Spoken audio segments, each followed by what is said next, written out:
Hello dear viewers, आज हम BSc के नेक्स्ट क्वेश्चन को प्रूव करेंगे। इससे पहले हमने 5 क्वेश्चंस प्रूव कर रखा है जो कि एग्ज़ाम पॉइंट ऑफ व्यू से बहुत ही इम्पॉर्टेंट है। आज हम 6th क्वेश्चन को प्रूव करेंगे। तो क्वेश्चन प्रूव करने से पहले फ्रेंड्स, हम आपको कहना चाहेंगे कि हमारे चैनल को सब्सक्राइब करें और बेल आइकन को ऑन करें, जिससे कि आने वाले वीडियोस की नोटिफिकेशन आपको मिलती रहे। तो चलिए फ्रेंड्स, आज का हम क्वेश्चन प्रूव करते हैं।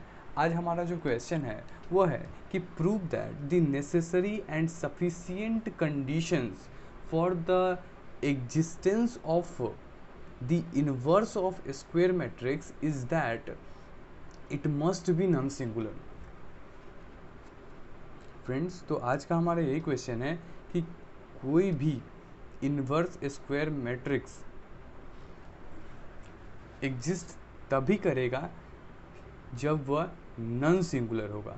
तो उसी की हमें नेसेसरी एंड सफिशिएंट कंडीशंस निकालनी है कि what are the necessary and sufficient conditions for the existence of inverse of a square matrix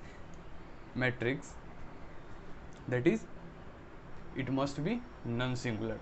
तो चलिए फ्रेंड्स, हम आज इस क्वेश्चन को प्रूव करते हैं।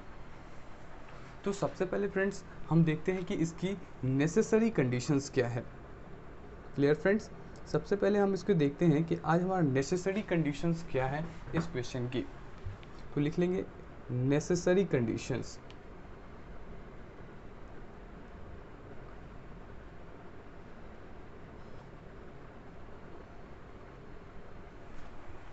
क्लियर है फ्रेंड्स? तो what is its necessary conditions? तो सबसे पहले लिखेंगे फ्रेंड्स कि let A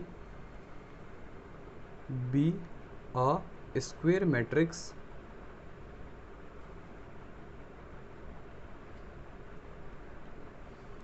whose inverse is B. क्या कहा फ्रेंड्स? हमने कोई ए स्क्वायर मैट्रिक्स माना जिसकी इनवर्स जो है वो बी है। Then from the definition of inverse of matrix, then from the definition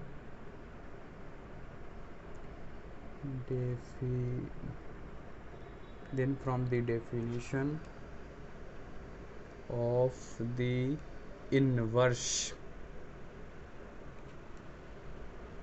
of a matrix, क्या होगी फ्रेंड? क्या डेफिनेशन होती है? हम लोग जानते हैं कि इनवर्स मैट्रिक्स की क्या होती है conditions, that a into B अगर इक्वल टू होता है b इंटू ए, अगर इक्वल टू हो जाए यूनिट मैट्रिक्स के बराबर, तो हम बोलते हैं क्या कि a b का इन्वर्स है या b a का इन्वर्स है।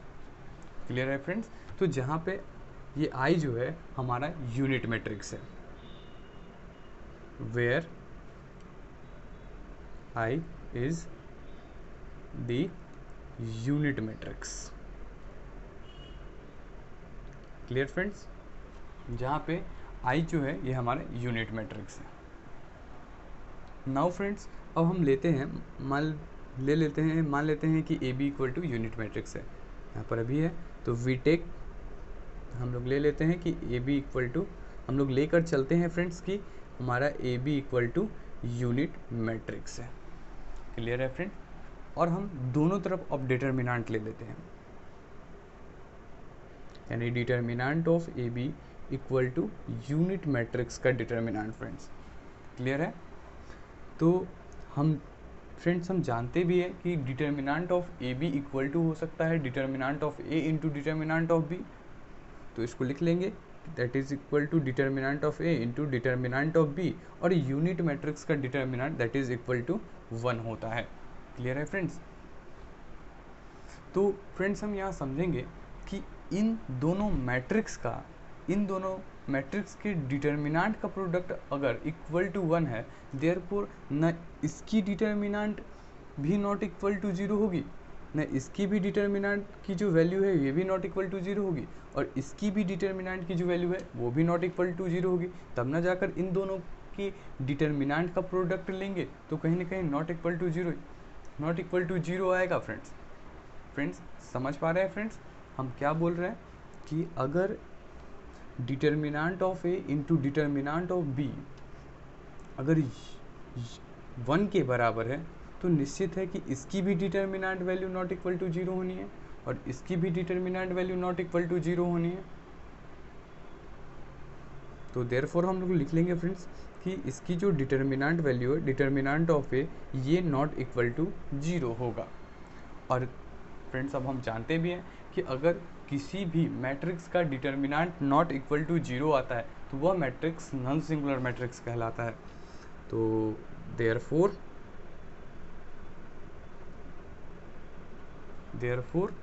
A is नॉन सिंगुलर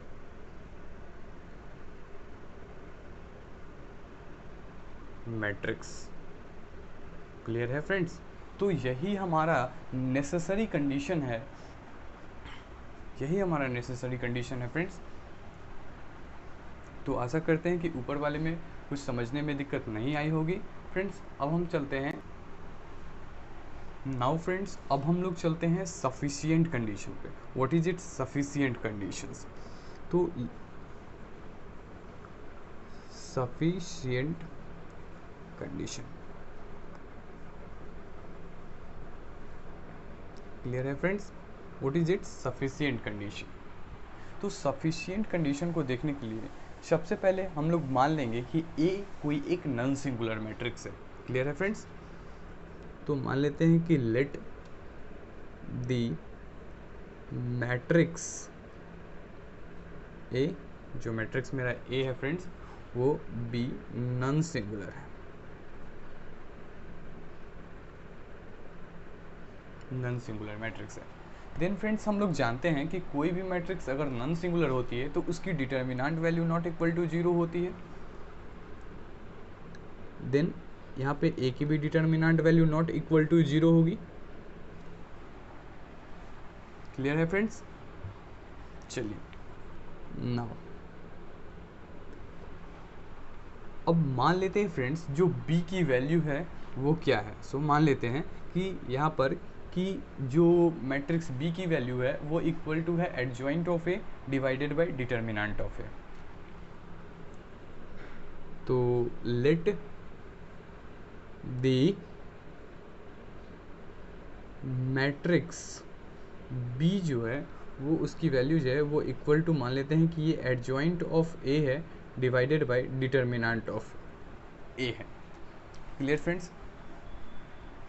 मान लेते हैं, इसीलिए हमने ऊपर फ्रेंड्स माना था ये, इसीलिए हमने ऊपर जो है determinant of A not equal to zero माना था, जिससे कि यहाँ पे अब डिफाइंड हो जाए मैट्रिक्स बी। क्लियर है फ्रेंड्स? देन फ्रेंड्स हम ए बी इक्वल टू क्या होगा, A matrix into B matrix is equal to A matrix हमारा ए है इंटू बी मैट्रिक्स की वैल्यू ऊपर जो adjoint of A divided by determinant of A है उसको रख लेते हैं। तो adjoint of A divided by determinant of A. Clear है फ्रेंड्स? तो फ्रेंड्स अब याद कीजिए कि हम लोग जानते हैं कि A into adjoint of A that is equal to क्या होता है, that is equal to determinant of A into unit matrix के बराबर होता है। देखेंगे फ्रेंड्स ये फॉर्मूला भी होता है कि A into adjoint of A या इक्वल टू होता है adjoint of A into A equal to determinant of A into unit matrix के बराबर। ये जानते हैं फ्रेंड्स हम लोग, ये एक फॉर्मूला भी होता है। तो बस a into adjoint of A that is equal to determinant of A into unit matrix. तो इसकी वैल्यू को लिख लेंगे friends, that is equal to determinant of A into unit matrix divided by determinant of A. तो determinant of A और determinant of A cancel out हो जाएगा, that is equal to unit matrix. Clear है friends? Similarly friends हम लोग matrix B into matrix ए निकालेंगे। Clear friends? तो ये क्या हो जाएगा बी, फिर अगेन ऊपर that is B equal to क्या है हमारा adjoint of A divided by determinant of A into A matrix है। अगेन हम जानते हैं इसकी वैल्यू भी क्या हो जाएगी determinant of A into unit matrix divided by determinant of A. तो डिटर्मिनेंट ऑफ ए और determinant of A cancel out हो जाएगा, तो ये भी इक्वल टू यूनिट मैट्रिक्स के बराबर आ जाएगा।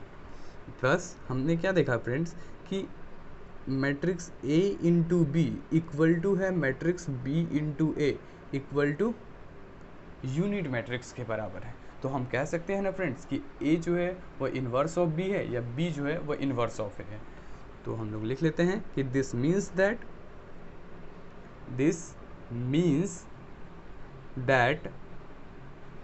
बी दैट इज इसकी वैल्यू क्या है friends adjoint of A divided by determinant of A is the inverse of A की कहीं ना कहीं ये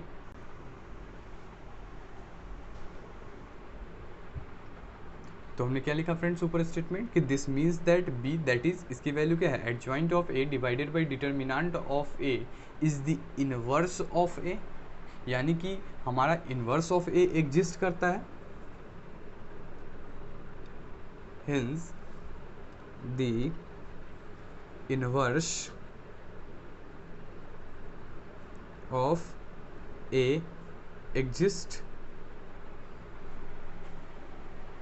तो फ्रेंड्स हमारा यही जो फ्रेंड्स है यही हमारा सफिशिएंट कंडीशंस हो गया कि ए की इन्वर्स जो होती है वो एग्जिस्ट करती है। क्लियर है फ्रेंड्स?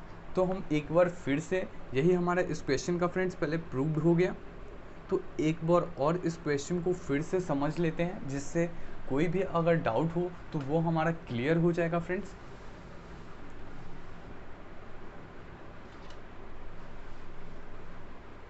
तो फ्रेंड्स जैसा कि हम लोग जानते हैं कि आज का हमारा जो क्वेश्चन था वो क्वेश्चन था कि prove that the necessary and sufficient conditions for the existence of inverse of a square matrix is that it must be non singular.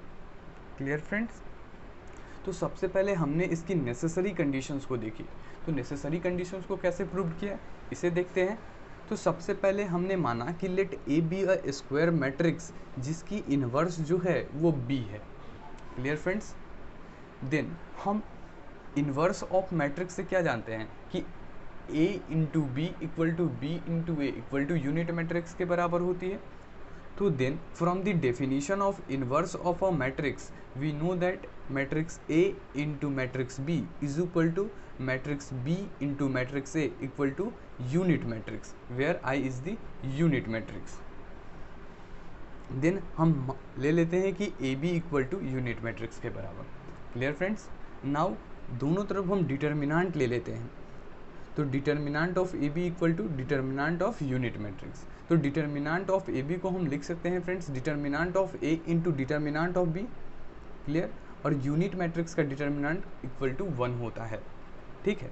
अब फ्रेंड्स यहाँ समझेंगे कि डिटर्मिनेंट अगर इन दोनों यानी determinant of A into determinant of B की value अगर इक्वल टू 1 है देन निश्चित होगा फ्रेंड्स कि ना इसकी determinant value not equal to 0 होगी और इसकी भी determinant value not equal to 0 होगी।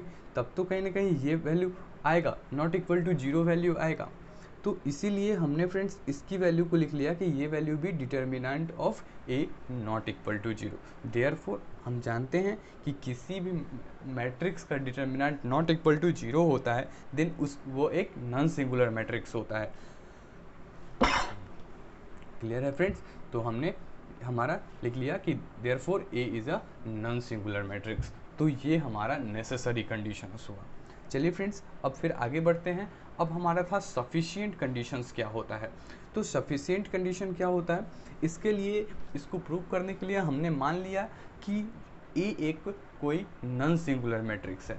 तो let A B a non singular matrix. Then कोई भी मैट्रिक्स अगर नॉन सिंगुलर होता है तो उसकी determinant value not equal to 0 होती है। Clear friends? अब हम मान के चलते हैं कि कोई बी एक मैट्रिक्स है जिसकी वैल्यू है adjoint of A divided by determinant of A. तो let matrix B equal to determinant of A divided by let matrix B equal to adjoint of A divided by determinant of A. Clear friends? Then A into B निकालेंगे तो A into B की value adjoint of A divided by determinant of A, then that value is equal to determinant of A into unit matrix upon determinant of A. Determinant of A और determinant of A cancel out हो जाएगा और यहाँ से हमें unit matrix मिल जाएगा। Similarly हमने matrix B into matrix A निकाला जिसकी वैल्यू हो जाएगी, बी की वैल्यू हो गई adjoint of A divided by determinant of A into A. तो ये वैल्यू आ गया determinant of A into unit matrix upon determinant of A, that is equal to unit matrix के बराबर। देन हमने क्या देखा फ्रेंड्स कि A into B equal to B into A बराबर कहीं ना कहीं हमारे पास यूनिट मैट्रिक्स आ रही है। ठीक है, यानी क्या हो गया फ्रेंड्स, अगर ये वैल्यू यूनिट मैट्रिक्स के बराबर आ जाती है तब हम लोग फ्रेंड्स जानते हैं कि ए जो होगा वो इन्वर्स ऑफ बी होगा या बी जो होगा वो इन्वर्स ऑफ ए होगा। This means that B, that is B की वैल्यू क्या है adjoint of A divided by determinant of A is the inverse of A, hence inverse of A जो है वो एग्जिस्ट करता है। That is the sufficient conditions. Clear है friends? That is the sufficient conditions. Sorry friends, यहाँ तक हमने देखा तो thus A B equal to B into A equal to unit matrix के बराबर है। This means that B that is adjoint of A divided by determinant of A is the inverse of A हो गया friends, hence the inverse of A exist करता है, that is the sufficient conditions. Clear है friends? तो हमने इसे easy से easy language में समझाने की कोशिश करी है फ्रेंड्स। अगर वीडियो अच्छी लगी हो तो आप प्लीज़ इसे लाइक करें और सब्सक्राइब करना ना भूलें, जिससे कि आने वाले वीडियोस की नोटिफिकेशन आपको मिलती रहे और आप ऐसे क्वेश्चंस को देखते रहें। तो धन्यवाद फ्रेंड्स, फिर मिलेंगे नेक्स्ट वीडियो में विद सेम एनर्जी के साथ। तो अभी के लिए धन्यवाद फ्रेंड्स।